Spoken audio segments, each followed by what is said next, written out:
Ya ngira ngo muri kubibona bamwita Kwizera Olivier Chaba ndetse n'umuzamu Patrick ndetse nyuma uri kubona ko Bakame nyuma yuko Kwizera Olivier atagaragaye ku mukino wabahuje i Rubavu n'ikipe ya Rutsiro, ariko uyu munsi urabona ko yagarutse. Ni Kwizera Olivier umuzamu wa mbere w'ikipe y'igihugu kuva yabona amafaranga ya equipe nationale miliyoni 7, uwo bamwita Delphi photographe wa mbere mu Rwanda, akaba ari photographe w'ikipe ya Rayon Sport. Ngira ngo baro agenda mubereka kugira mugende muri ibi bintu bimeze neza cyane.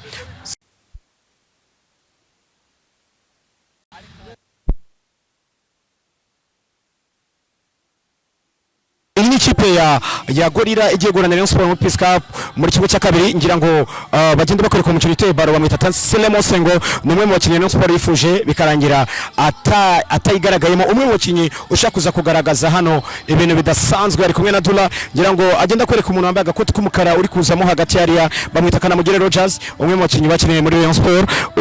Ni umukinnyi nawe uheruka igikombe cy'amahoro gitwara muri Rayon Sport, igitego kimwe cya Eric Nshimi Ngendahimana Roger ari muri iyo kipe. Ngira ngo urabona abandi Imana Frank bagarutse, uri kubona abantu bakayeze bameze neza cyane, uri kubona abantu nka Darcy bameze neza cyane, ba Musa Omar Dijongo Traore umwe mu bataka b'Abasenegale bazi umupira nawe urabona kari. So ni Gorira yiteguye itozwa n'umutoza bita Kirasa Ale wari umaze iminsi ashakishwa na Rayon Sport bikarangira Kirasa Ale byanze akigumiramo hano. So ngira ngo ini Rayon Sport rero, ini Rayon Sport igiye gukina kimwe cya kabiri n'ikipe ya Gorira. Reka tuze kureba ibiko bize kugenda. So agenda bereka abanye umwe kuri umwe, abereka imyitozo ya Gorira ndetse abereka ni Rayon Sport. Jobless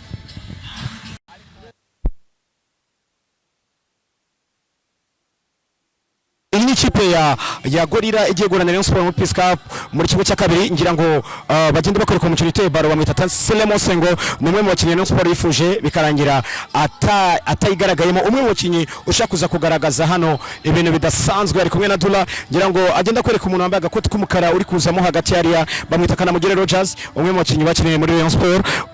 Ni umukinnyi nawe uheruka igikombe cy'amahoro gitwara muri Rayon Sport, igitego kimwe cya Eric Nshimi Ngendahimana Roger ari muri iyo kipe. Ngira ngo urabona abandi Imana Frank bagarutse, uri kubona abantu bakayeze bameze neza cyane, uri kubona abantu nka Darcy bameze neza cyane, ba Musa Omar Dijongo Traore umwe mu bataka b'Abasenegale bazi umupira nawe urabona kari. So ni Gorira yiteguye itozwa n'umutoza bita Kirasa Ale wari umaze iminsi ashakishwa na Rayon Sport bikarangira Kirasa Ale byanze akigumiramo hano. So ngira ngo ini Rayon Sport rero, ini Rayon Sport igiye gukina kimwe cya kabiri n'ikipe ya Gorira. Reka tuze kureba ibiko bize kugenda. So agenda bereka abanye umwe kuri umwe, abereka imyitozo ya Gorira ndetse abereka ni Rayon Sport. Jobless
n'ikipe ya gorira igiye guhura na Rayon Sport muri Peace Cup muri kigo cya kabiri ngira ngo bagende bakoreka umukino uteye baro bamwita Tansile Sengo numwe mu bakinnyi Rayon Sport yifuje bikarangira atayigaragayemo umwe mu bakinnyi ushaka kuza kugaragaza hano ibintu bidasanzwe ari kumwe na Dula ngira ngo agenda kwereka umuntu wambaye agakoti k'umukara uri kuzamo hagati yariya bamwita Kanamugire Rogers umwe mu bakinnyi bakineye muri Rayon Sport n'umukinnyi nawe uheruka igikombe cy'amahoro gitwari muri Rayon Sport igitego kimwe cya Eric Nshimi Ngendahimana Roger ari muri iyo kipe ngira ngo urabona abandi Imana Frank bagarutse uri kubona abantu ba Kayese bameze neza cyane uri kubona abantu nka ba Darcy bameze neza cyane ba Musa Omar